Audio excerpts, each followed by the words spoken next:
पवन कुमार गुण सागर जय पवन सुखन वरण विराज सुवेशा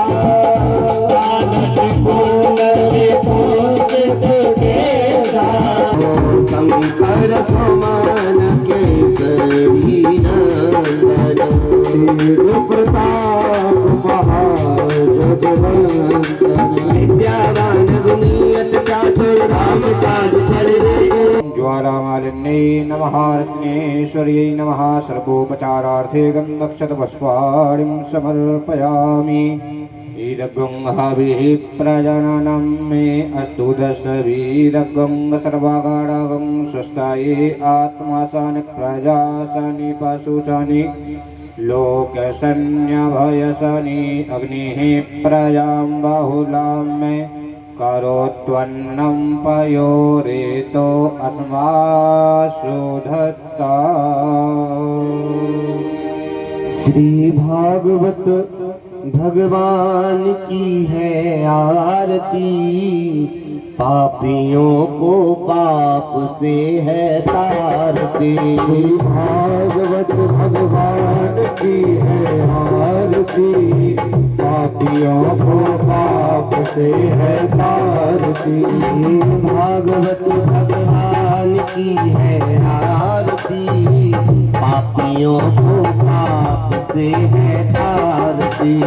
भागवत भगवान की है आरती, पापियों को पाप से है तारती। ये अमर ग्रंथ ये मुक्ति पंथ है, पंचम वेद निराला नवदूत जगाने वाला। ये अमर ग्रंथ ये मुक्ति पंथ ये पंचम वेद निराला नवदूत जगाने वाला।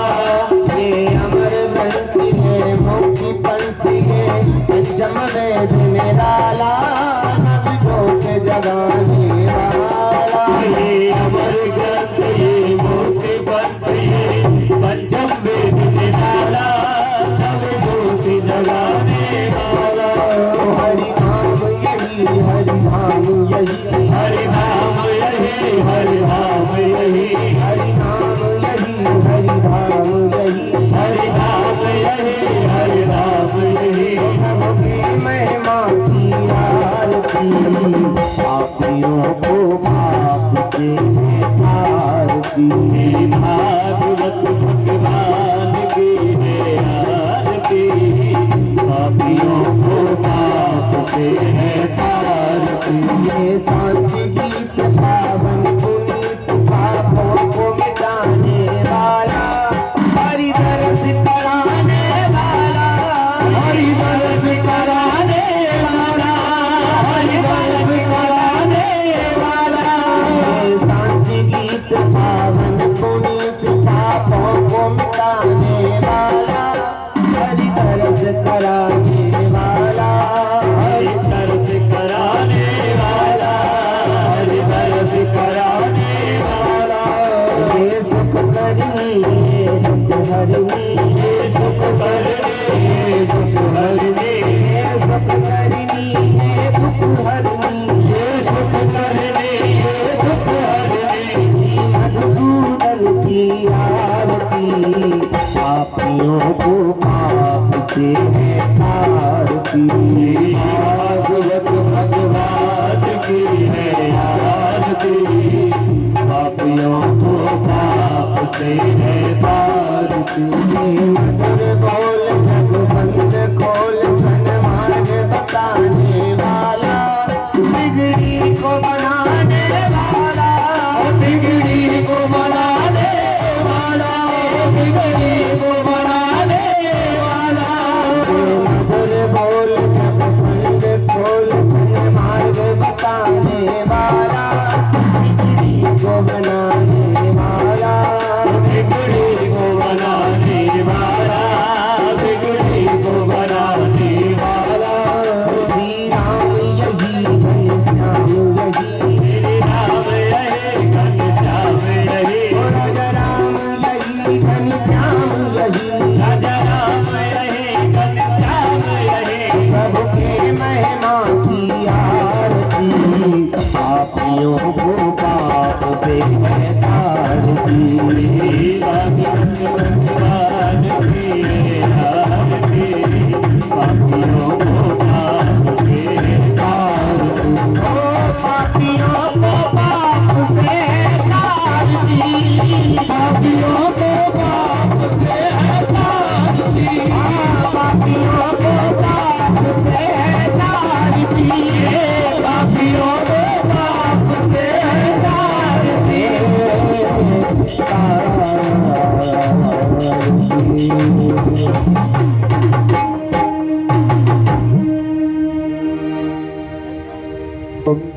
जलेन शीतलीकरणदेवादिवंदन आरोग्यार्थे आत्मादिवंदनम मंदपुष्पांजलि। हरि ओम जदनेन जिन्नमयन्तदेवास्तानि धर्माणि प्रथमान्यासन्नातेहनाकं महिमानः सचन्द्रत्रा पूर्वे साध्याः सन्ति देवाः।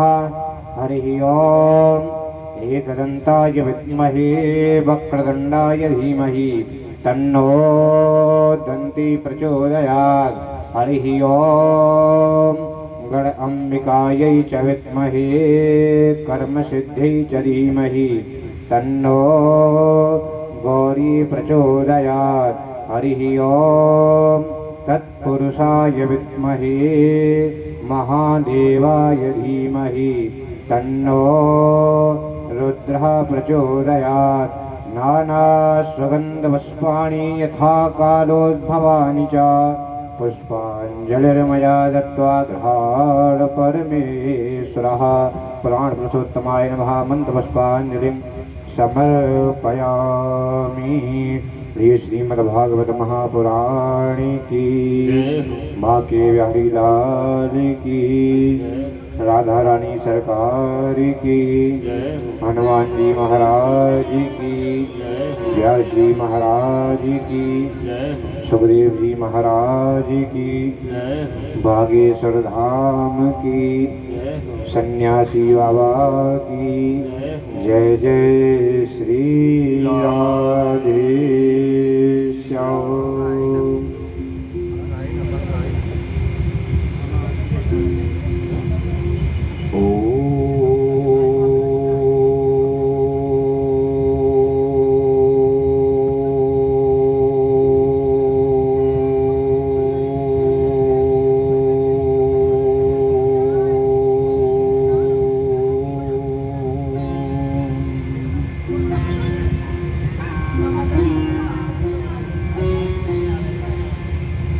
गुरुर्ब्रह्मा गुरुर्विष्णु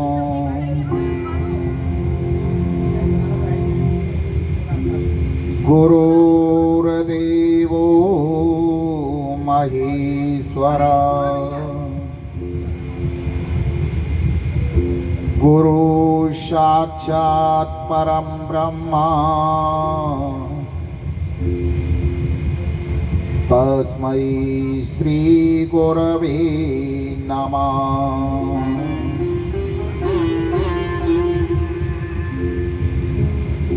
अखण्डमण्डलाकारं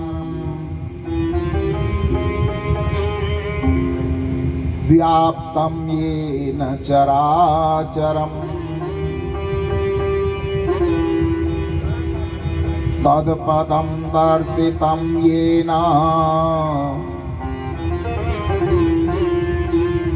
तस्मै श्री गुरवे नमः।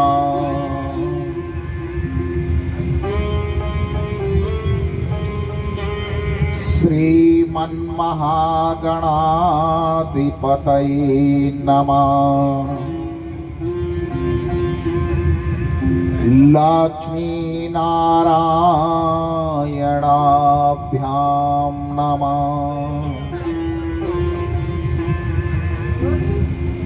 उमामहेश्वराभ्यां नमः।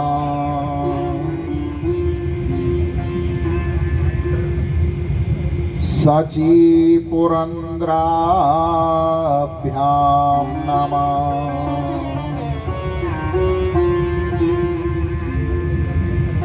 मातृपीचणकमलेभ्यो नमः।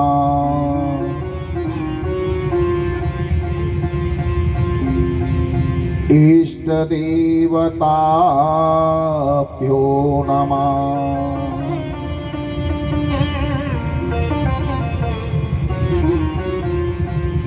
ग्रामदेवताभ्यो नमः।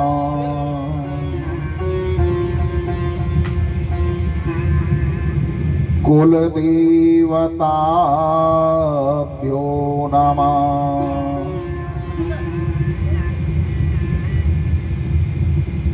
वास्तु देवताभ्यो नमः।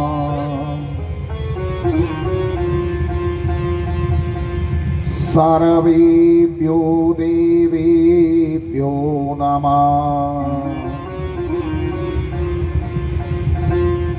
सर्वेभ्यो ब्राह्मणेभ्यो नमः। वागीश्वराभ्यां नमः। सन्यासी देवाय नमः। दादा गुरुभ्यो नमः। एतत् कर्म प्रधान देवताभ्यो नमः। सिद्धि बुद्धि सहिताय श्रीमन्महागणाधिपतये नमः। सच्चिदानंद रूपाय विश्वोत्पत्त्यादिहेतवे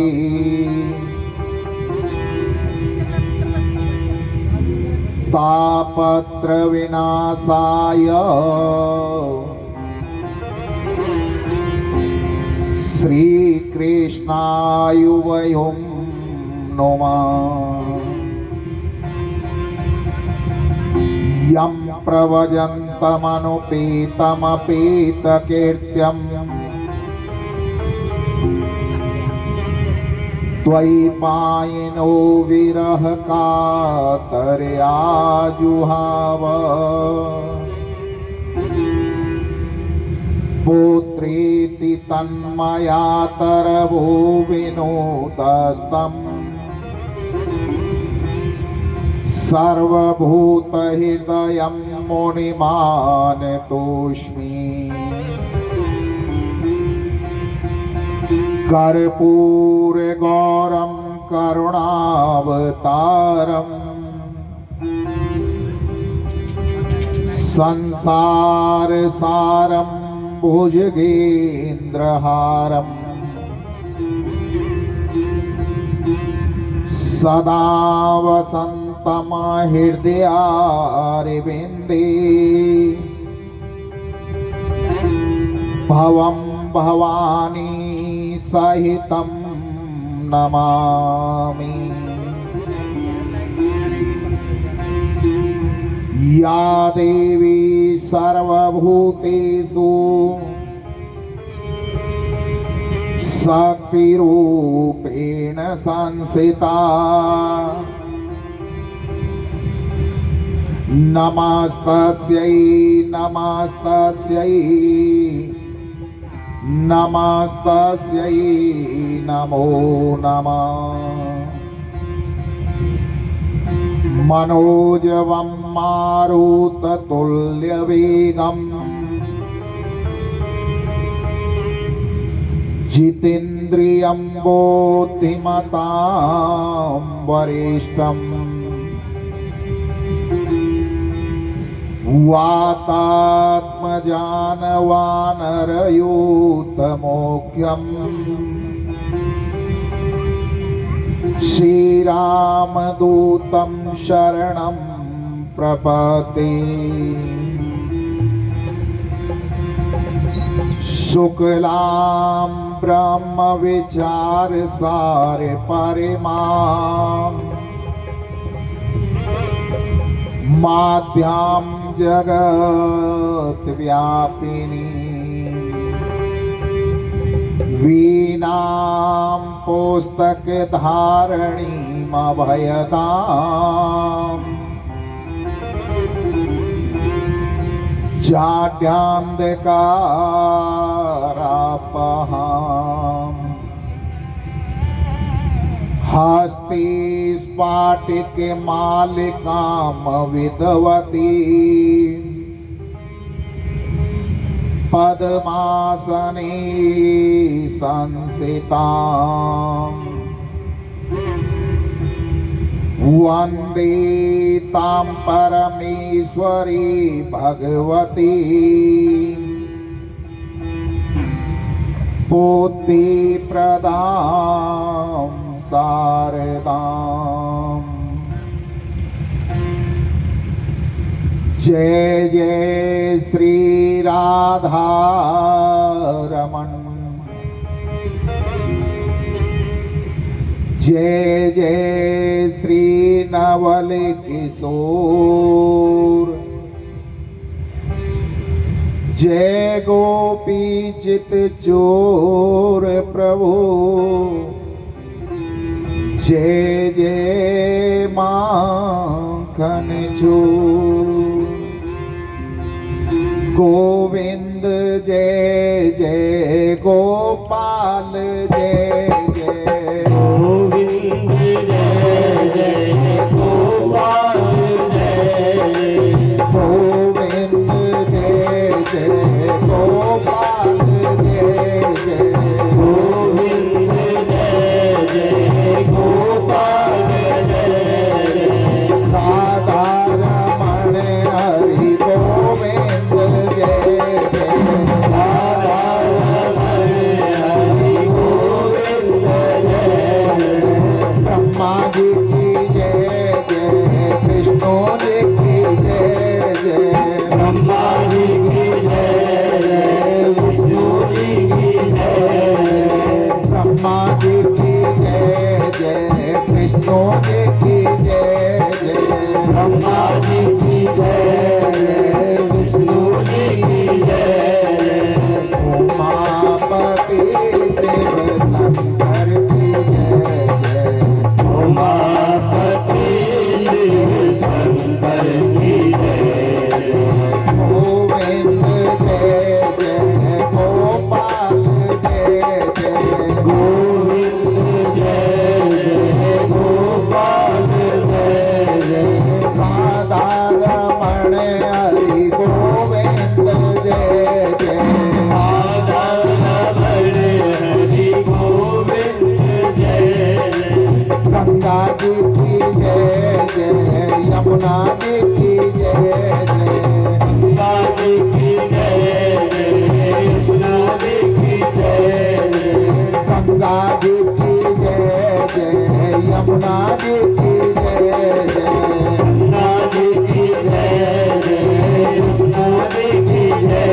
जय, सरस्वती तेरे मैनी की जय जय, सरस्वती त्रिवेणी की जय जय, गोविंद जय जय गोपाल जय जय, गोविंद जय जय गोपाल जय जय, राधा रमण हरि गोविंद जय जय, राधा रमण हरि गोविंद जय जय, राम जी की जय जय, सीता जी की जय जय, राम जी की जय जय, सीता जी की जय जय, राम जी की जय जय, सीता जी की जय जय, राम जी की जय जय, सीता जी की जय जय, दशरथ कुमार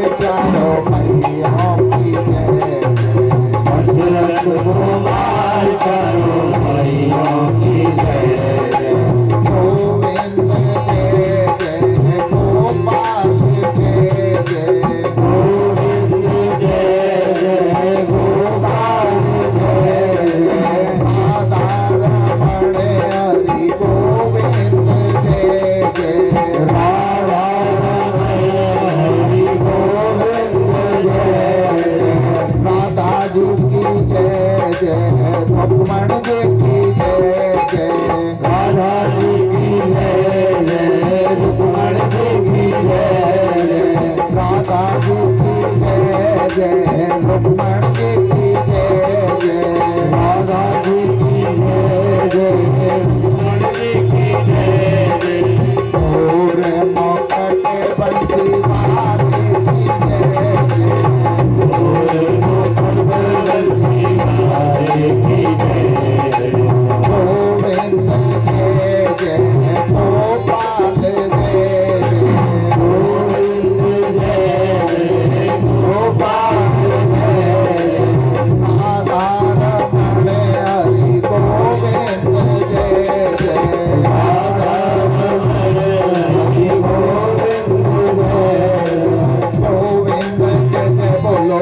जय बोलो गोपाल जय जय गोविंद बोलो गोपाल जय जय राधा रमण हरि गोविंद जय जय राधा रमण हरि गोविंद जय जय राधा रमण हरि गोविंद जय जय राधा रमण हरि गोविंद जय जय गोविंद जय जय बोलो गोपाल जय जय गोविंद जय जय बोलो गोपाल जय जय राधा रमण हरि गोविंद जय जय राधा रमण हरि गोविंद जय जय राधा रमण हरि गोविंद जय जय राधा रमण हरि गोविंद जय जय राधा रमण हरि गोविंद जय जय राधा रमण हरि जय जय श्री राधा रमण हरि गोविंद जय जय श्री हरे राधा रमण हरि गोविंद जय जय श्री राधा रमण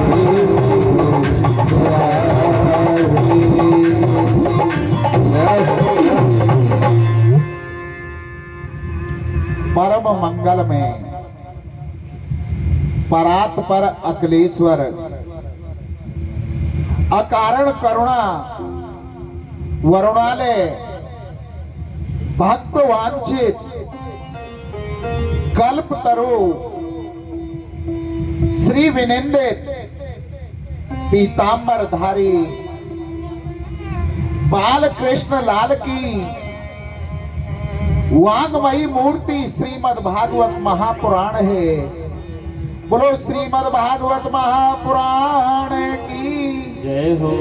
बोलो सुखदेव जी महाराज की जय हो। बोलो परीक्षित जी महाराज की जय हो। बोलो वस्ती माता की जय हो। बोलो गौ माता की जय हो। बोलो गंगा मैया की जय हो। बोलो जमुना मैया की जय हो।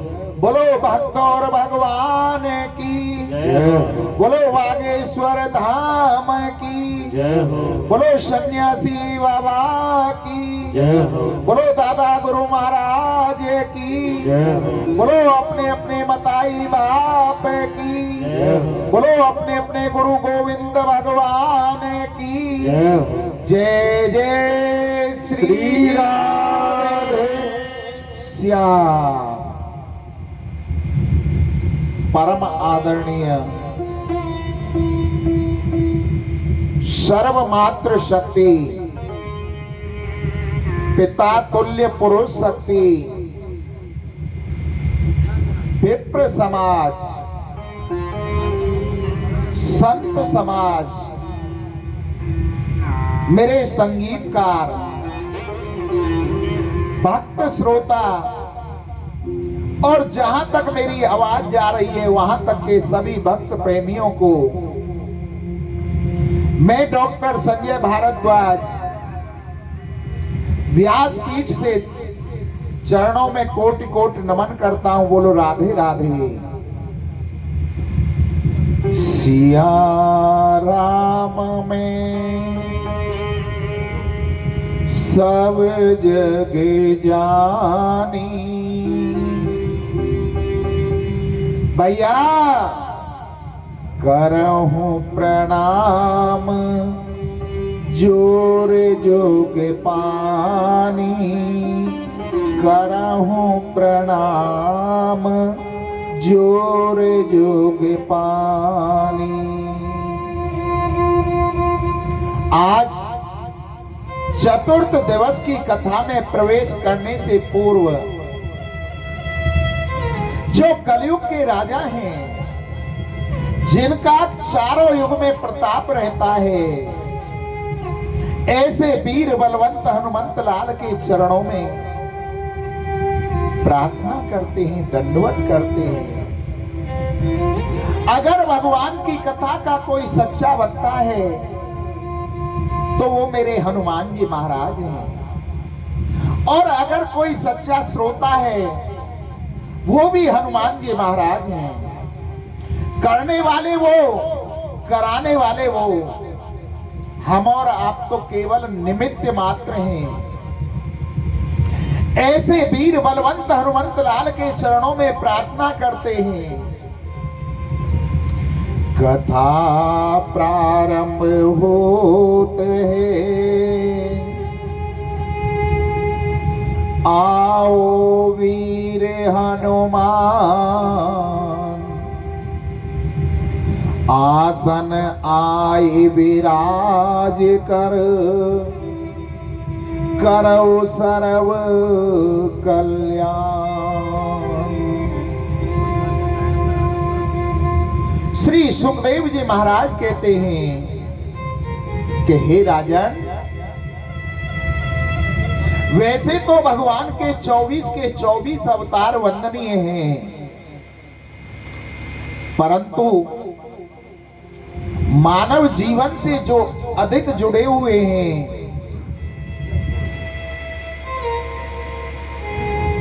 मानव जीवन से जो अधिक जड़े हुए हैं, वो 2 अवतार हैं, राम और कृष्ण। राम कृष्ण दो एक हैं, अंतर नहीं निमेष, इनके नैन गंभीर हैं तो उनके चपल विशेष। राम और कृष्ण के अंदर कोई भी अंतर नहीं है। राम के नैनों में गंभीरता है और कृष्ण के नैनों में चपलता है। राम ने जो अपने जीवन में किया वो हमें करना चाहिए। जब हम राम कथा को पढ़ते हैं, राम कथा से हमें ज्ञात होता है कि भाई का भाई के प्रति क्या प्रेम होता है, पिता का पुत्र के प्रति क्या दायित्व है और पुत्र का पिता के प्रति क्या कर्तव्य है, माता का पुत्र के प्रति क्या स्नेह होता है और पुत्र का माता के प्रति क्या प्रेम होता है।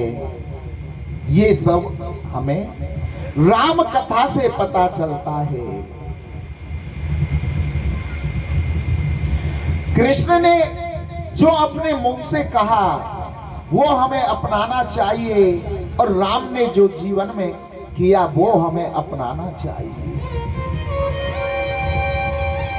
जब तक राम कथा को हम नहीं समझ पाएंगे, कृष्ण कथा हमारे समझ में नहीं आएगी। राम कथा में प्रवेश करने से पूर्व रघुवंश जिसमें भगवान राम का जन्म हुआ उसका हम श्रवण करते हैं। नारायण के पुत्र हुए ब्रह्मा और ब्रह्मा जी के पुत्र हुए मरीचि, मरीचि के पुत्र हुए कश्यप, कश्यप के पुत्र हुए सूर्य, सूर्य का एक नाम विवस्वान भी है। यहीं से इस वंश का नाम सूर्य वंश बना। विवस्वान द्वारा जो पुत्र उत्पन्न हुए उन्हें हम वैवस्वत मनु के नाम से जानते हैं। वैवस्वत मनु के जो पुत्र हुए सुबंधनु हुए, वो एक बार भगवान शंकर के आश्रम में गलती से चले गए, जिसका परिणाम ये हुआ वो स्त्री बन गए। तो राजा को अपने आप पर बड़ा क्रोध आया कि मैं पुरुष से स्त्री बन गया, तो उन्होंने अपनी देह का त्याग कर दिया। उनके जो पुत्र हुए सरियाती आदि नाम, सरियाती महाराज की एक कन्या ने जन्म लिया। उस कन्या का नाम था सुकन्या। एक बार राजा अपनी सेना और अपनी उस पुत्री को लेकर के, सुकन्या को लेकर वन में शिकार खेलने के लिए गया। वहां जाकर के देखा जंगल में एक मिट्टी का बहुत बड़ा बेला लगा हुआ है, टीला जमा हुआ था और उसमें 2-3 छिद्र थे। उस सुकन्या ने कौतूहलवश एक लकड़ी उठाई और मिट्टी का जो डीला था, टेला था, ढेर लगा हुआ था, उन छिद्रों में वो लकड़ी कुचाने लगी, चुभोने लगी। उस मिट्टी के टीले के अंदर चमन ऋषि तपस्या कर रहे थे। जब उस सुकन्या ने लकड़ी को कुचोया, गाढ़ा, तो चमन ऋषि के नेत्र फूट गए, अंधे हो गए, तपस्या से खड़े हो गए। जब तपस्या से खड़े हुए, उनके नेत्र फूटे हुए देख करके सारी सेना कांपने लगी। राजा हाथ जोड़ करके क्षमा मांगने लगा कि हे महात्मा, हमें क्षमा करना। न चाहते हुए उस राजा ने अपनी उस सुकन्या का विवाह चमन ऋषि के साथ में कर दिया। चमन ऋषि ने अश्विनी कुमारों का आवाहन किया। अश्विनी कुमारों ने आकर के चमन ऋषि को नेत्रों की रोशनी प्रदान की, उनके नेत्रों को सही किया।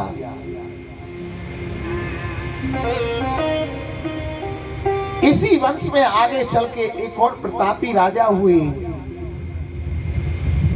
जिनका नाम था नवक। नवक के नाभग हुए और नावक के जो पुत्र हुए, उनका नाम था अम्बरीश। राजा अम्बरीश को कौन नहीं जानता, बड़े प्रतापी राजा थे। उन राजा का नियम था, राजा अम्बरीश का, कि साल के अंदर जितनी भी एकादशी आती थी, प्रत्येक एकादशी का वो निर्जल व्रत किया करते थे, जल भी नहीं लिया करते थे। आज राजा अम्बरीश ने एकादशी का व्रत रखा और दूसरे दिन, द्वादशी के दिन, उनके यहां पर संत दुर्वासा पधारे। राजा अम्बरीश ने कहा, अहो भाग्य हमारे, जो संत दुर्वासा पधारे। बड़ा भाग्य है हमारा कि ब्राह्मण संत दोनों एक साथ हमारे यहां पर पधारे हैं, ब्राह्मण भी हैं और संत भी हैं। हे महाराज, हमने कल एकादशी का व्रत किया था और आज द्वादशी है। अगर आप हमारे यहाँ पर भोजन कर लें तो बड़ी कृपा होगी। संत को, ब्राह्मण को भोजन करा के अगर एकादशी का पारायण कराया जाए तो उसका महत्व ही अलग होता है। दुर्वासा जी कहने लगे कि हे राजन, एकादशी का व्रत तो हमने भी किया है। आप एक काम करो, प्रसादी की तैयारी करो, तब तक हम नदी के किनारे पर संध्या वंदन करके आते हैं। ऐसा कहकर के दुर्वासा जी संध्या करने के लिए नदी के किनारे चले गए। और कई बार क्या होता है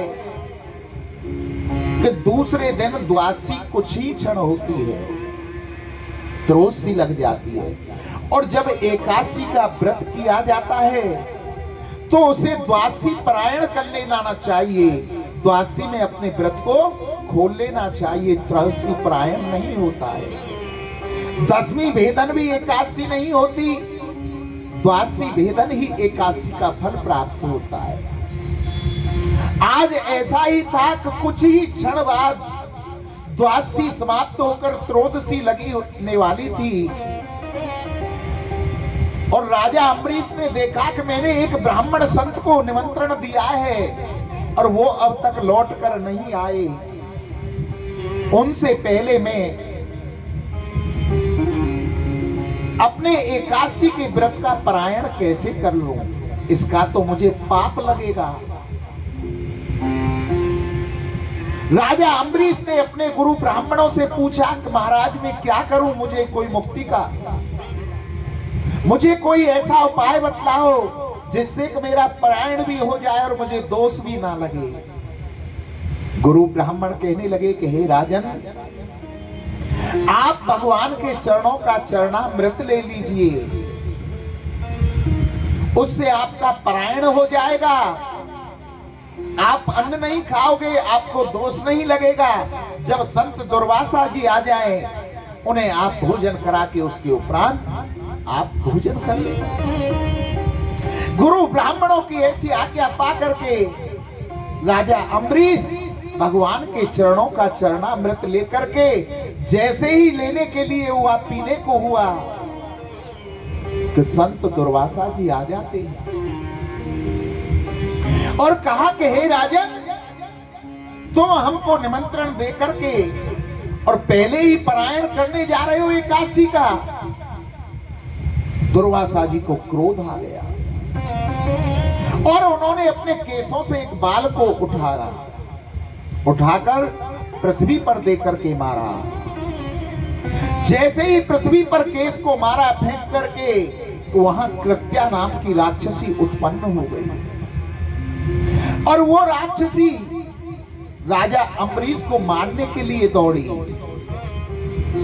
राक्षसी को अपनी ओर आते हुए देख करके राजा अम्बरीश हाथ जोड़ करके प्रभु से प्रार्थना करने लगे कि हे प्रभु, हे परमात्मा, अगर मैंने भक्त और संत में, परमात्मा और संत में कोई अंतर समझा है तो ये कृत्या मुझे जलाकर भस्म कर दे।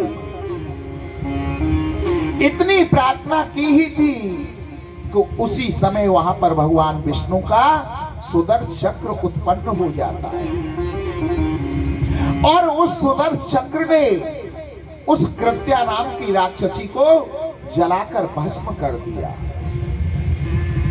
उसके बाद वो सुदर्शन चक्र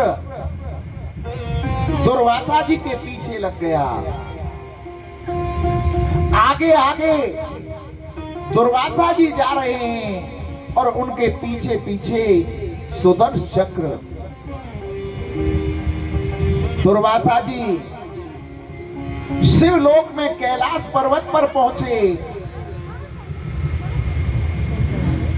और जाकर के कहने लगे कि हे भोले बाबा, हे तीनों लोकों के स्वामी, हे करुणा के अवतार, हे शंभू, हमारी रक्षा करो, हमारी रक्षा करो। ये सुदर्शन चक्र हमें जलाकर भस्म कर देगा, हमारे प्राणों की रक्षा करो। भोले बाबा कहने लगे कि दुर्वासा जी, संत महाराज, आप यहां से अन्य लोक में जाओ, हम आपकी रक्षा नहीं कर सकते क्योंकि ये सुदर्शन चक्र हमारा नहीं है, हम इसको नहीं रोक सकते। आप यहां से अलग जाओ, दूसरे लोक में जाओ। दुर्वासा जी वहां से ब्रह्मलोक के लिए चल दिए। ब्रह्मा जी के वहां पहुंचे, कहने लगे हे ब्रह्मपिता, हे ब्रह्मा जी, हमारी रक्षा करो, हमारी रक्षा करो, ये सुदर्शन चक्र हमें जला करके भस्म कर देगा। ब्रह्मा जी ने कहा कि हे संत दुर्वासा, हम आपकी रक्षा नहीं कर सकते क्योंकि ये अस्त्र हमारा नहीं है। आप यहां से दूसरे लोक में जाओ, दूसरे देवता ही आपकी रक्षा कर सकते हैं, हमारी इतनी ताकत नहीं कि हम इस सुदर्शन चक्र को रोक सके। दुर्वासा जी वहां से भी हताश होकर के चल दिए। जैसे ही ब्रह्मलोक को छोड़ करके चले, सामने से नारद जी आ रहे। नारद जी ने दुर्वासा जी को चिंतातुर देखा, तब पूछा, हे संत महात्मा, आप इतनी चिंता में क्यों हो, क्यों इतने दुखी हो रहे हो? दुर्वासा जी हाथ जोड़ करके कहने लगे कि नारद जी, क्या बतलाऊं, ये सुदर्शन चक्र हमें जला करके भस्म कर देगा, ये हमारा पीछा नहीं छोड़ रहा है, इससे बचने का कोई उपाय तो बताओ। नारद जी कहने लगे कि हे दुर्वासा जी, अगर इस सुदर्शन चक्र को तुम्हें मारना होता तो अब तक कब का मार देता, तुम बच नहीं पाते। नारद जी की बात सुन करके अब तो दुर्वासा जी का दिमाग और खराब हो गया कि ये जीवित छोड़ता नहीं है, मार रहा नहीं है, पीछा भी नहीं छोड़ रहा, आखिर ये चाहता क्या है। दुर्वासा जी हाथ जोड़ करके कहने लगे, इससे बचने का कोई उपाय, कि इससे बचने का उपाय है आप विष्णु जी के पास जाओ, विष्णु लोक में जाओ, विष्णु जी का ये सुदर्शन चक्र है। दुर्वासा जी ब्रह्मलोक से वैकुंठ के लिए, विष्णु लोक के लिए चल दिए और जाकर के कहने लगे, हे विष्णुदेव, हे करुणा के निधान, हे कृपा करने वाले भगवान, हे तीनों लोकों के स्वामी, हे जगत पिता, मेरी रक्षा करो, मेरी रक्षा करो। ये सुदर्शन चक्र मुझे जला करके भस्म कर देगा। विष्णु भगवान कहने लगे कि हे संत दुर्वासा, मैं कौन हूं तुम्हारी रक्षा करने वाला? तुमने अपराध किसका किया? मेरे भक्त का, राजा अम्बरीश का। अगर तुम्हें कोई क्षमादान दे सकता है तो राजा अम्बरीश ही क्षमादान दे सकता है। मैं तो भक्तों के अधीन हूं। अहम भक्तो पराधीनो हस्वतत्र इव ध्वजा साधो निर्वस्त्र हृदयो भक्तैर भक्त जन प्रिय। कि मैं तो भक्तों के अधीन हूं, भक्त मुझे जैसा रखते हैं वैसा ही मैं रहता हूं, जैसा भोग मुझे लगा देते हैं वैसा भोग में लगा लेता हूं। साधु संत भक्तों के हृदय में मैं वास करता हूं और वो मेरे हृदय में वास करते हैं। मेरी कोई क्षमता नहीं कि मैं आपको क्षमा करूं। आपने अपराध मेरे भक्त का किया है, आप जाकर के मेरे भक्त से क्षमा मांगो। अगर उसने क्षमा कर दिया तो समझो मैंने भी तुम्हें क्षमा कर दिया। दुर्वासा जी विष्णु भगवान की ऐसी वाणी सुनकर के आज विष्णु लोक से पुनः पृथ्वी लोक, मृत्यु लोक के लिए चल देते हैं। और जब तक वो तीनों लोकों में होकर के आए थे तब तक 1 वर्ष हो चुका था। राजा अम्बरीश आज भी उस जल को अपनी हथेली पर लेकर के खड़ा हुआ है अपने द्वार पर, और मन में ये प्रतिज्ञा कर रखी है कि जब तक संत दुर्वासा को भोजन नहीं करा दूंगा तब तक मैं ये जल का आचमन भी नहीं करूंगा। दुर्वासा जी वहां पर आए और आकर के राजा अम्बरीश से क्षमा याचना मांगने चाहते हैं तो उससे पहले राजा अम्बरीश उनके चरणों में गिर जाते हैं और कहा कि हे संत महात्मा, मुझे क्षमा करना, मेरे कारण तुम्हें इतना कष्ट भोगना पड़ा। संत दुर्वासा कहने लगे कि पहले मेरी रक्षा करो, ये सुदर्शन चक्र मुझे जला करके भस्म कर देगा। राजा अम्बरीश हाथ जोड़ करके कहने लगा कि हे सुदर्शन चक्र महाराज, अगर मैंने कोई अपराध किया है, मैंने संत और परमात्मा में कोई अंतर समझा है, तो पहले आप मुझे भस्म कीजिए, उसके बाद में संत दुर्वासा का अनहित करना। सुदर्शन चक्र इतनी बात सुनकर वहीं शांत हो गए और चले गए। उसके बाद में राजा अम्बरीश ने संत दुर्वासा जी को भोजन कराया। राजा अम्बरीश ने भोजन किया और दुर्वासा जी के नेत्रों से अश्रु बहने लगे। अहो अनंत दासानाम महतं दृष्टमेधमे कृत्यागसो अपि यद राजन मंगलान समीहसे।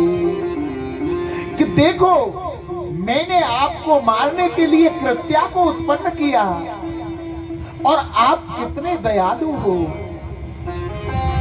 कि इतना कृत्य करने के बावजूद आप मुझे भोजन करा रहे हो, मुझे पूज रहे हो। राजा अम्बरीश हाथ जोड़कर खड़े हैं। आज संत दुर्वासा ने राजा अम्बरीश को बहुत आशीर्वाद दिए और वहां से चले गए। श्री सुखदेव जी महाराज वर्णन करते हैं, इसके बाद में सूर्यवंश में एक और प्रतापी राजा हुआ जिसका नाम था युवस्वान। बड़ा ही प्रतापी राजा रहा। आपको एक बात और बतलाऊं, सूर्यवंश की विशेषता रही है कि सूर्य से लेकर के आप प्रभु रामचंद्र के जन्म तक दृष्टि डाल करके देखो, अधिकांश सूर्यवंशी राजाओं को संतान जब प्राप्त हुई, उन्हें राजसु यज्ञ, पुत्र कामेष्टि यज्ञ करना पड़ा, तब जाकर उनके संतान उत्पन्न हुई है।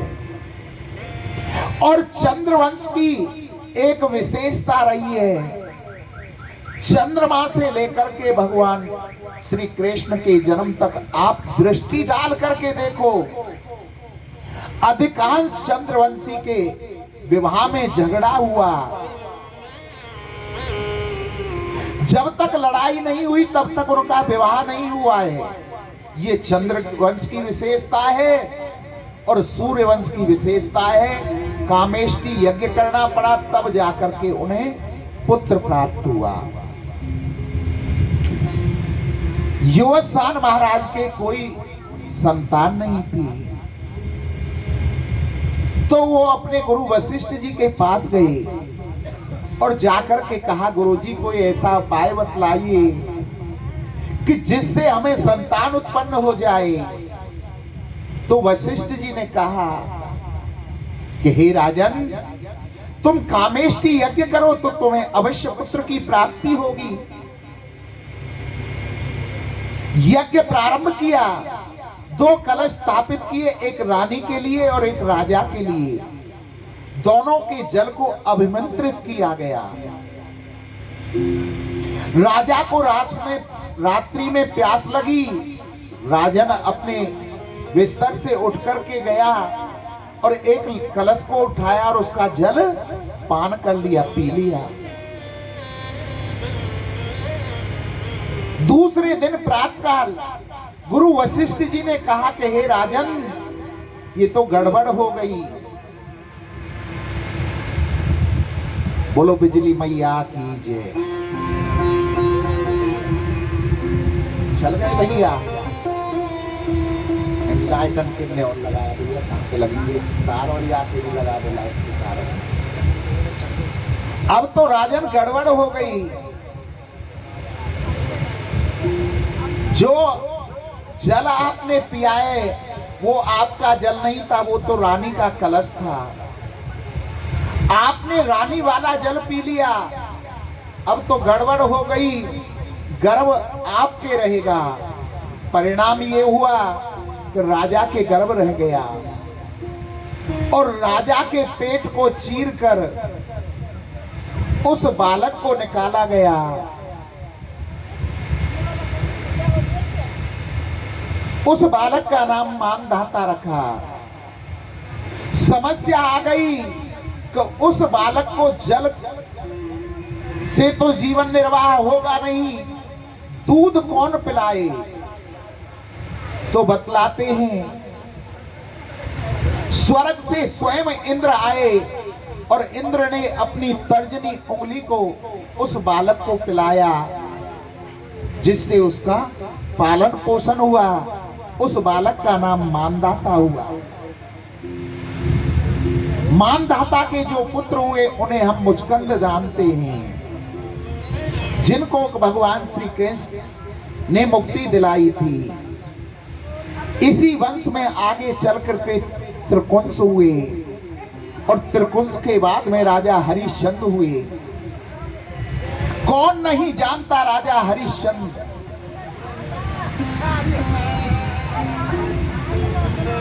राजा हरिश्चंद्र के नाम को कौन नहीं जानता है, जिसने सत्य के कारण अपने आप को बेच दिया, अपनी पत्नी को बेच दिया, परंतु सत्य को नहीं छेड़ा। इसी वंश में आगे चल करके बाहुक हुए। राजा बाहुक की बड़ी रानी, उनके भी कोई संतान नहीं थी, तो उन्होंने भी कामेष्टि यज्ञ किया। राजा ने अपनी पत्नी को चरु खीर दी खाने के लिए, तो उस रानी के गर्भ रह गया। परंतु अन्य रानियों ने द्वेष करके उस बालक को नष्ट करने के लिए जहर दे दिया। गुरु वशिष्ठ जी ने ध्यान लगाकर देखा कि इस बालक को मारने के लिए जहर दिया है। गुरु वशिष्ठ जी ने अपने वेद मंत्रों की शक्ति के आधार पर उस बालक को बचा लिया। वो जहर उसके सिर के ऊपर एकत्रित हो गया और जब उस बालक का जन्म हुआ, जहर के साथ में सिर के ऊपर जहर रखा था, इसलिए उस बालक का नाम सगर हुआ। सगर महाराज की दो पत्नियां थी।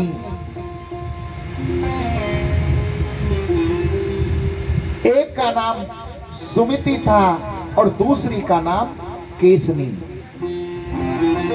केसनी के असमंजस आदि पुत्र हुए और सुमिति ने एक पिंड को, मांस के पिंड को जन्म दिया। उस रानी को बड़ा क्रोध आया कि मेरे गर्भ से मांस के पिंड ने जन्म लिया है। तो उस रानी ने गड़सा लिया और उस गड़से से उस मांस के पिंड के टुकड़े करने प्रारंभ किए। इतना गड़सा चलाया, इतना गड़सा चलाया, उस पिंड के ऊपर उसके 60,000 टुकड़े कर दिए। विधाता को कुछ और ही मंजूर था। विधाता ने उन 60,000 टुकड़ों के अंदर जान फूंक दी। वो 60,000 बालक बन गए। सगर जी महाराज का वंश इतना बड़ा हो गया, इतना बड़ा परिवार हो गया, तो 60,000 पुत्र हो गए उनके। उन्होंने अश्वमेध यज्ञ किया और अश्वमेध यज्ञ के अंदर घोड़ा छोड़ा गया। तो इंद्र आकर उस घोड़े को चुरा ले गया। जब घोड़े को चुरा कर ले गया तो सगर के जो 60,000 पुत्र थे, उन्होंने इस घोड़े को ढूंढना प्रारंभ किया। ढूंढते ढूंढते समुद्र के किनारे पहुंच गए, परंतु घोड़ा कहीं नहीं मिला। समुद्र को खोदना प्रारंभ कर दिया। इतना खोदा, इतना खोदा, इतना लंबा चौड़ा बना दिया, समुद्र से अथाह सागर बन गए, परंतु घोड़ा उनको फिर भी प्राप्त नहीं हुआ। सागर के किनारे पर एक ऋषि का आश्रम था। उस ऋषि का नाम था कपिल भगवान। देखा कपिल भगवान के आश्रम में वो घोड़ा बंधा हुआ है। सगर के पुत्रों ने सोचा कि इस मुनि ने ही हमारे घोड़े को चुराया है।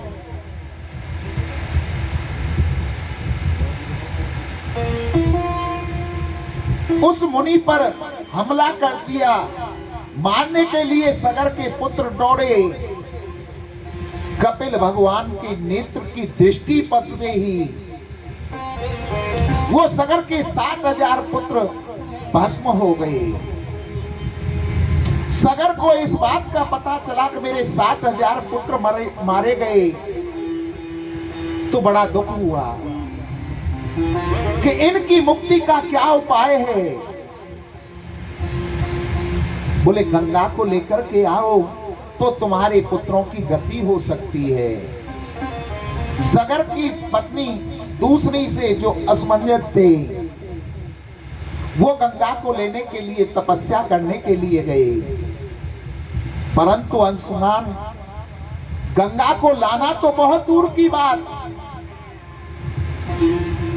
उनके दर्शन भी नहीं कर पाए।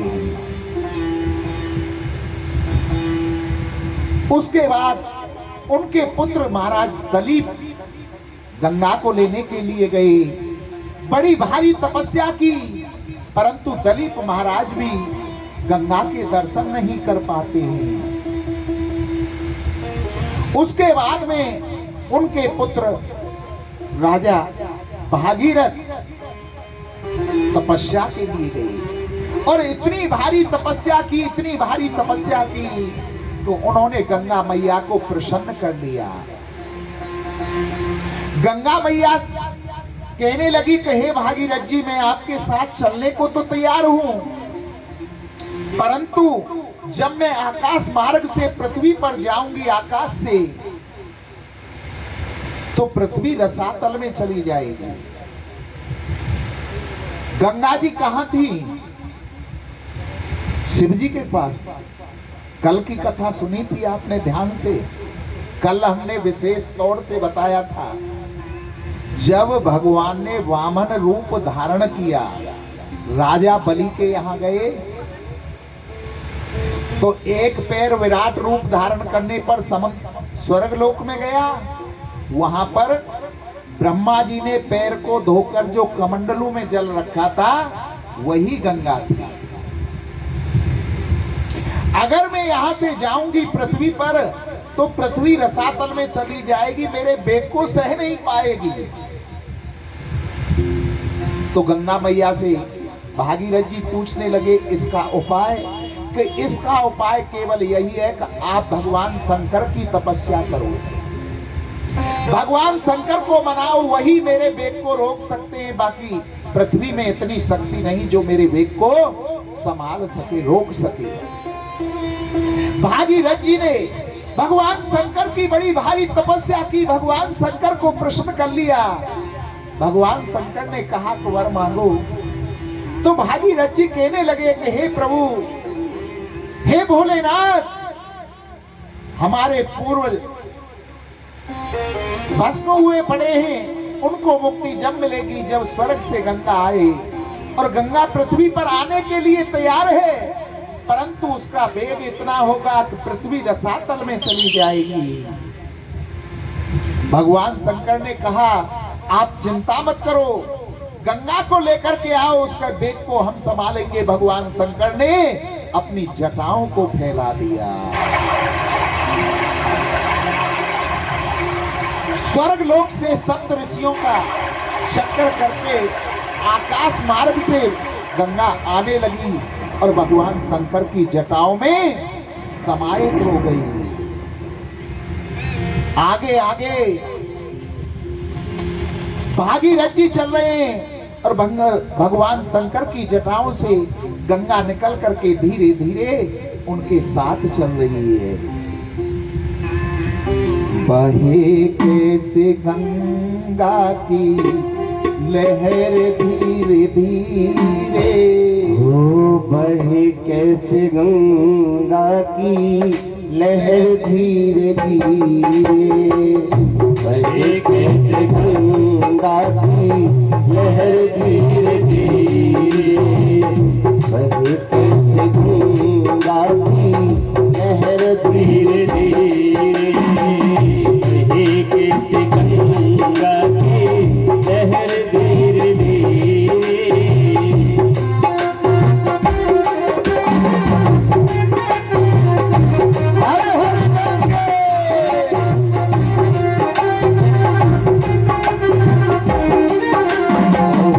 लहर धीरे धीरे, लहर धीरे धीरे,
जमुना मैया की जय जय श्री राधे श्याम।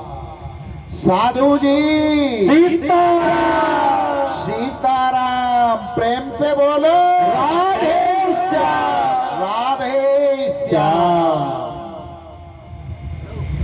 गंगा को लेकर के भागीरथ जी वहां पर आते हैं जहां सागर के किनारे सागर के 60,000 पुत्र भस्म हुए पड़े थे। गंगा ने जैसे ही उनको स्पर्श किया तो उनकी मुक्ति हो जाती है, सदगति प्राप्त हो जाती है उनको, और वहां गंगा का मिलन हो जाता है सागर से। उस सागर का नाम गंगा सागर पड़ जाता है। श्री सूत जी महाराज वर्णन करते हैं कि हे मुनिवरों, उसके बाद में इसी वंश में खटवांग हुए और खटवांग के दीर्घ बाहु हुए।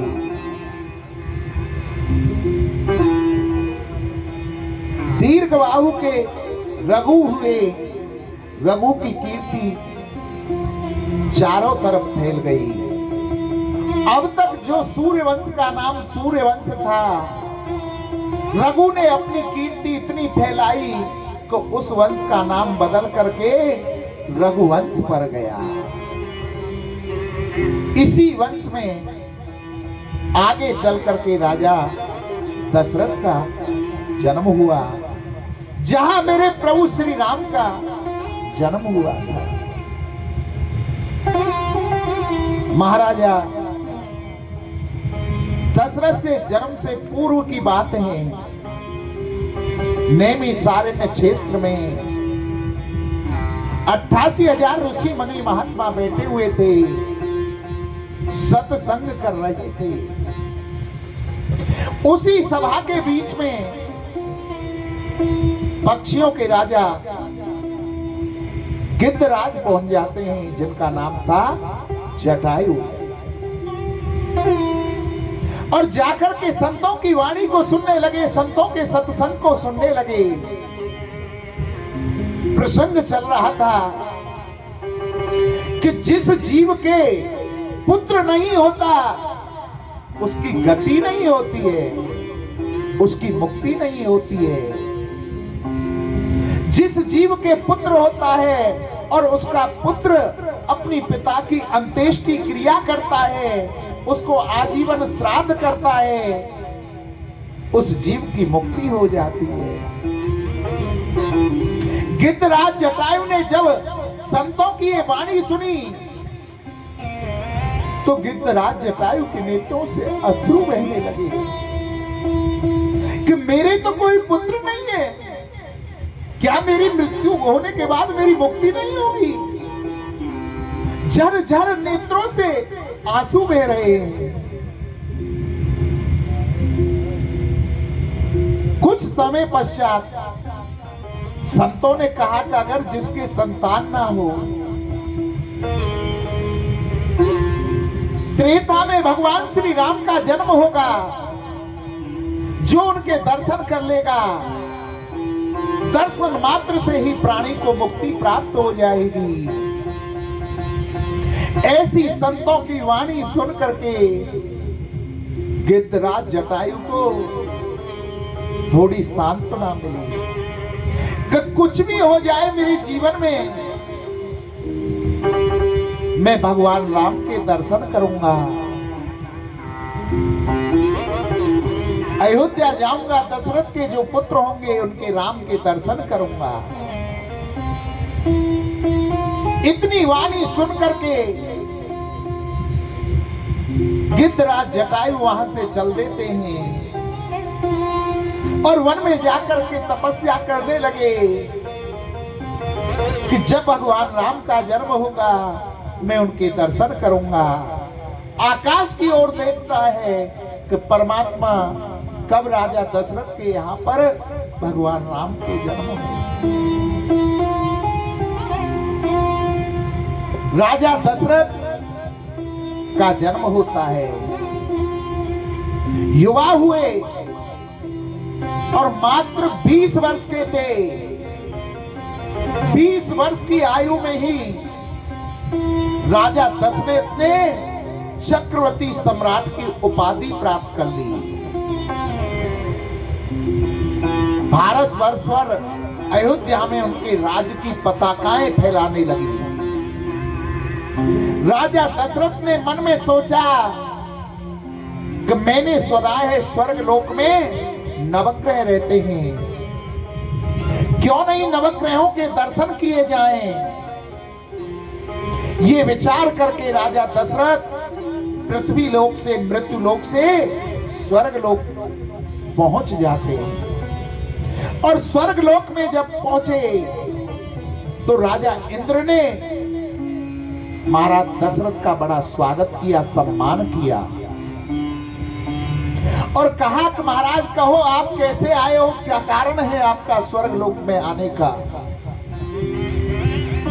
दशरथ जी महाराज कहने लगे कि हे इंद्रदेव, हमने सुना है कि इस स्वर्ग लोक में नवग्रह देवता रहते हैं और हम उन नवग्रहों के दर्शन करना चाहते हैं, आप हमें नवग्रहों के दर्शन कराओ। इंद्र राजा दशरथ को सूर्य भगवान के पास ले गए, सूर्य के दर्शन कराए, चंद्रमा जी के दर्शन कराए, मंगल जी के दर्शन कराए, बुध के दर्शन कराए, बृहस्पति जी के दर्शन कराए, शुक्र जी के दर्शन कराए, राहु के दर्शन कराए और केतु के दर्शन कराए, परंतु शनिदेव के दर्शन नहीं कराए। बोले महाराज दर्शन कर लिए, चलो। दशरथ जी कहने लगे कि हे इंद्रदेव, हमने तो सुना था कि स्वर्ग लोक में नवग्रह देवता रहते हैं और आपने हमें केवल 8 ही देवों के दर्शन कराए, 9वें के तो दर्शन कराए ही नहीं।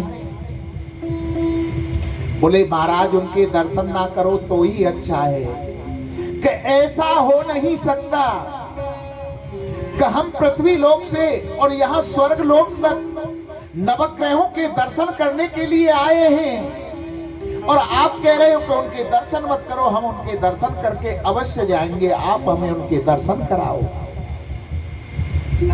बोले अच्छा नहीं मानते, चलो। इंद्र राजा दशरथ को अपने साथ में लेकर के और शनिदेव के द्वार पर पहुंचते हैं। जाकर के दरवाजा खटखटाया, अंदर से आवाज आई, कौन? इंद्रदेव कहने लगे कि मैं इंद्र।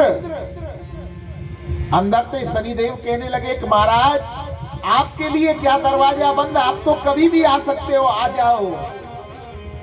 इंद्र ने कहा कि मैं अकेला नहीं हूं, मेरे साथ में पृथ्वी के अयोध्या के राजा दशरथ आपके दर्शन के लिए आए हैं।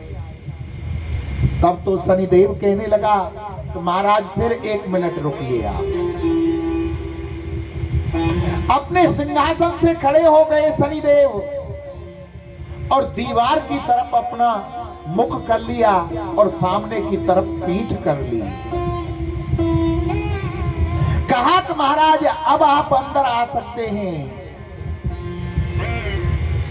दरवाजा खोल करके राजा दशरथ और इंद्र अंदर जाते हैं, शनिदेव के महलों में प्रवेश करते हैं।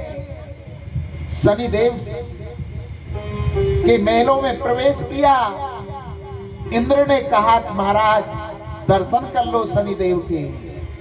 राजा दशरथ कहने लगे क्या दर्शन कर ले? इन्होंने अपने मुखारविंद को तो दीवार की तरफ कर रखा है, मेरी तरफ तो पीठ कर रखी है। पीठ के क्या दर्शन करूं? मुझे तो मुखारविंद के दर्शन करने हैं। मेरा ये अपमान कर रहे हैं, पीठ दिखा रहे हैं मुझे। शनिदेव से रहा नहीं गया। शनिदेव ने कहा कि हे राजन, जो सम्मान मैंने आज तुम्हें दिया है वो सम्मान मैंने अपने पिता सूर्य, अपने गुरु शुक्राचार्य को नहीं दिया, जो सम्मान मैंने आज आपको दिया है। बोले क्या सम्मान दिया है? आपने तो मेरी तरफ पीठ कर रखी है, मुखारविंद तो आपने दीवार की तरफ कर रखा है। शनिदेव कहने लगे कि हे राजन, मेरे मुखारविंद की कोई मेरी दृष्टि के सामने रुक नहीं सकता है। तुम्हारी तो ताकत क्या है? किसी के अंदर इतनी शक्ति नहीं कि जो मेरी दृष्टि के सामने आ सके। राजा दशरथ कहने लगे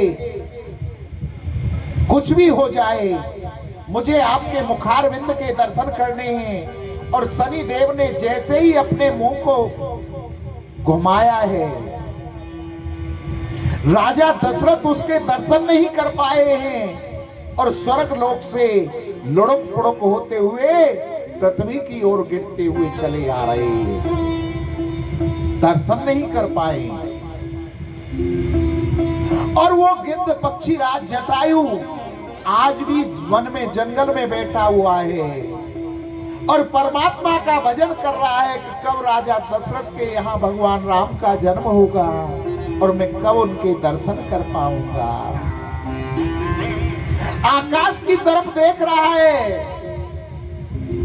गिद्धराज जटायु की दृष्टि अपार थी, हजारों योजन दूरी का उन्हें दिखाई देता था। उन्होंने देखा कि आकाश मार्ग से एक जीव गिरा हुआ पृथ्वी की ओर आ रहा है।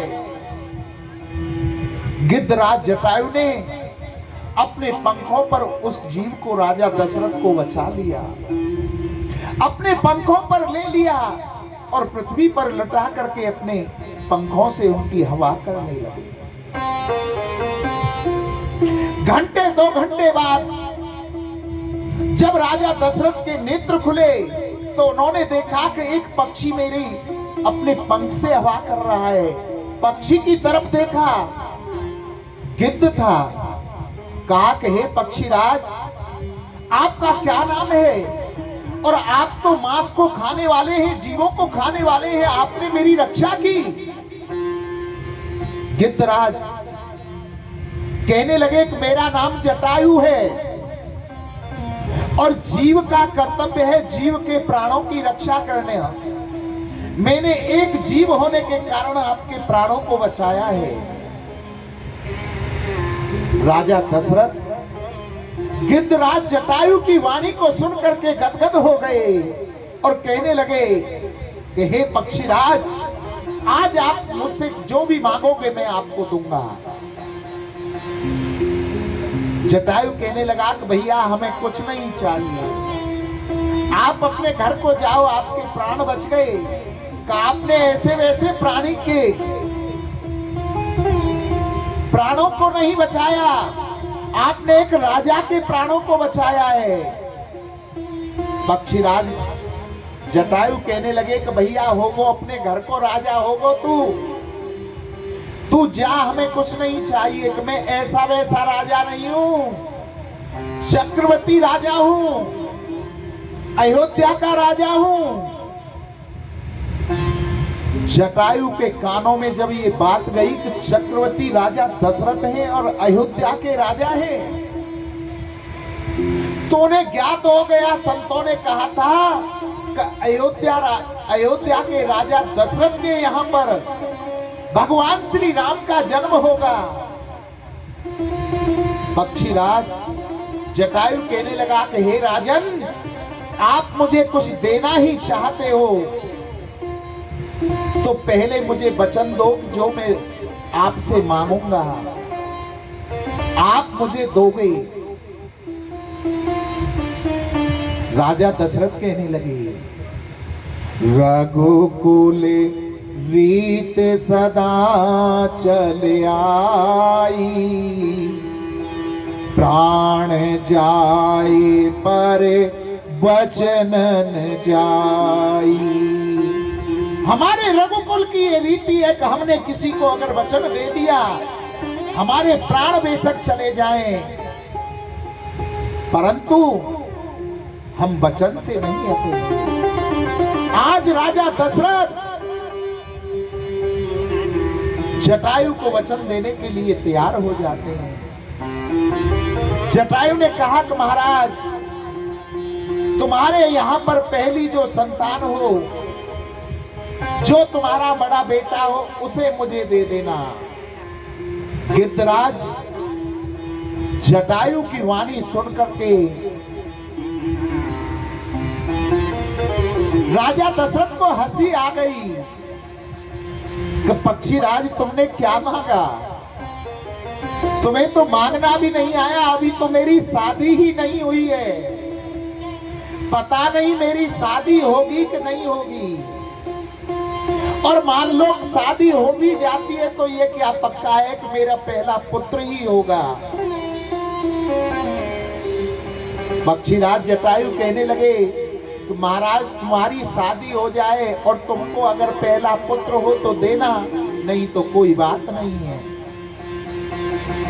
राजा दशरथ वचन देकर के पक्षीराज जटायु को अपने घर आ जाते हैं। और जितनी अवस्था राजा दशरथ की थी, उतनी ही अवस्था लंका के राजा रावण की थी।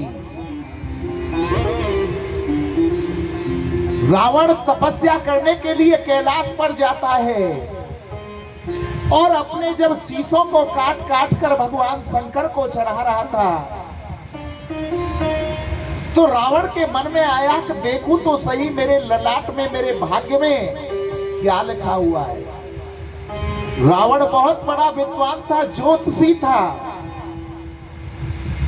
जो ब्राह्मण देवता आपकी जन्म पंत्री बनाते हैं ना, रावण संहिता नाम से एक ज्योतिष की किताब है जिसमें फलादेश लिखा रहता है। इतना बड़ा विद्वान था रावण। रावण ने अपने ललाट को पलट करके देखा, उसमें लिखा हुआ था कि दशरथ कौशल्या पुत्र राम के द्वारा तुम्हारी मृत्यु होगी। रावण सोचने लगा कि मैं अपनी मृत्यु का कारण उत्पन्न नहीं होने दूंगा। भगवान शंकर को प्रसन्न किया और भगवान शंकर से कहा कि मैं अमर हो जाऊं, ऐसा वर दीजिए। तो भगवान शंकर ने कहा कि ऐसा हो नहीं सकता कि जिस जीव ने मृत्यु लोक में जन्म लिया है उसकी मृत्यु ना हो। जब रावण ने उनसे मांगा तो रावण को कहा कि मैं तुम्हारी नाम में, नाभि में अमृतत्व डालता हूं। अमृतत्व का वरदान प्राप्त कर लिया। अमृतत्व अपनी नाभि में डरवा लिया रावण ने। बोले बस इतना काफी है, बाकी उपाय मैं कर लूंगा। भगवान शंकर से वर लेकर के रावण अपनी लंका में आ जाता है और सोचने लगा, न रहेगा बांस न बजेगी बांसुरी। मैं ऐसा प्रयत्न करता हूं कि राजा दशरथ के यहां राम ही ना जन्म ले तो मेरी मृत्यु कहां से होगी। रात्रि में अयोध्या में आता है और राजा दशरथ को चुरा ले जाता है और चुरा करके उसे नपुंसक बना दिया कि न इसकी कुक्षी में वीर्य रहेगा और न इसके संतान होगी। नपुंसक बना करके उसके वीर्य को भस्म करके और एक मधुसा में बंद करके राजा दशरथ को समुद्र में फेंक देता है रावण।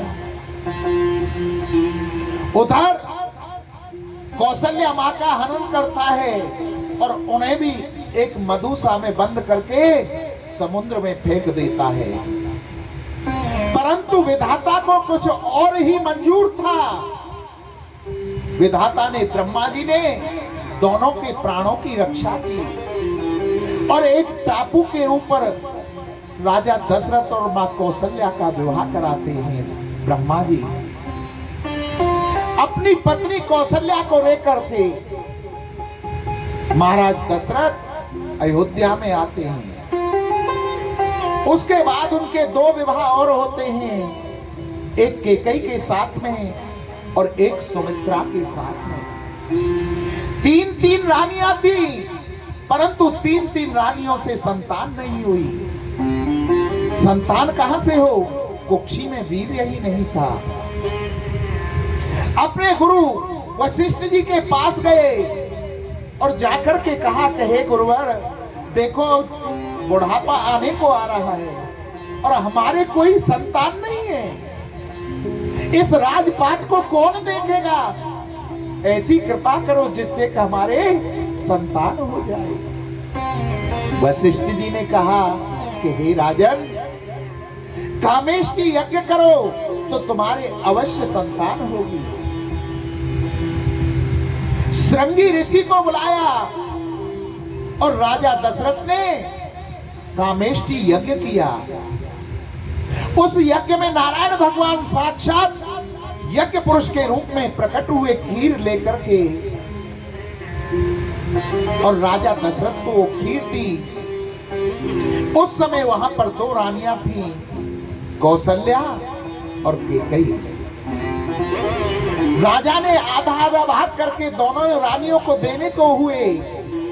जैसे ही कैकेयी को देने के लिए हुए तो उसी समय एक चील नाम का पक्षी आता है और कैकेयी के हाथ से उस खीर के पात्र को लेकर उड़ जाता है।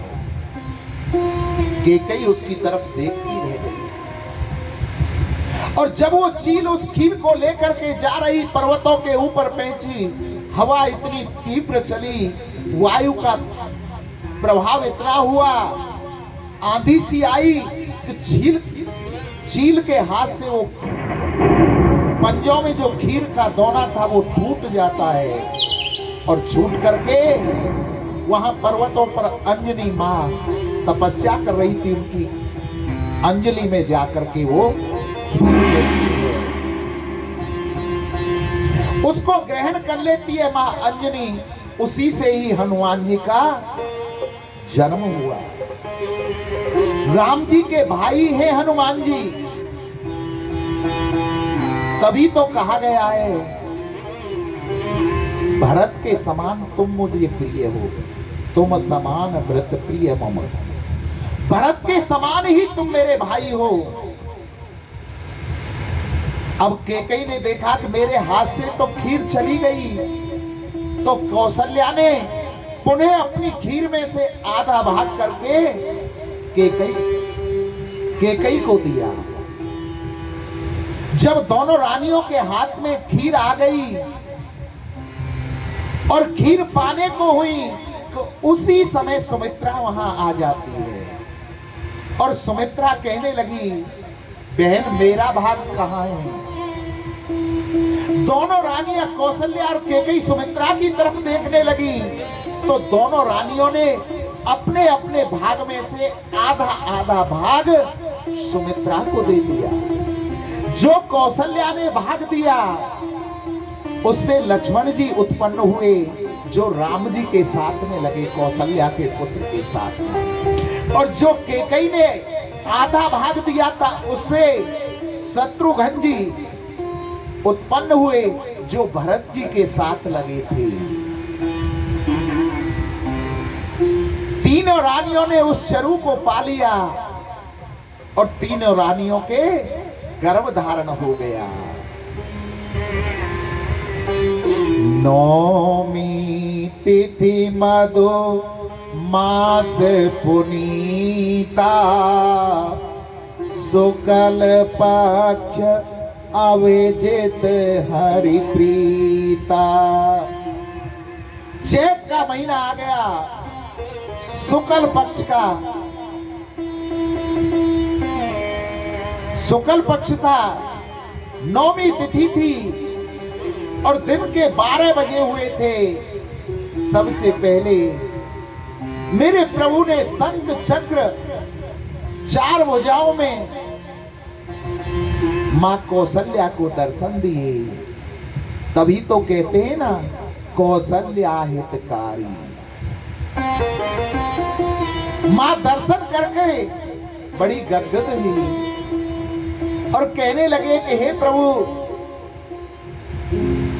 आपने मुझे दर्शन करके कृतार्थ कर दिया, तो भगवान कहने लगे, माँ मुझे प्रभु मत कहो, मैं तो तुम्हारा बेटा बन करके आए हूं। तुम्हें ज्ञात हो, तुमने पूर्व जन्म में बड़ी तपस्या की थी, और जब मैंने तुमसे वर मांगने के लिए कहा था तो मां तुमने कहा था, चाहूं तुम ही समान सुत, प्रभु सन करब दुराब। मैं तो तुम्हारे समान पुत्र चाहती हूं। मैंने इस संसार में सारे में दृष्टि घुमा करके देखी कि मेरे समान तो कोई दूसरा और है ही नहीं।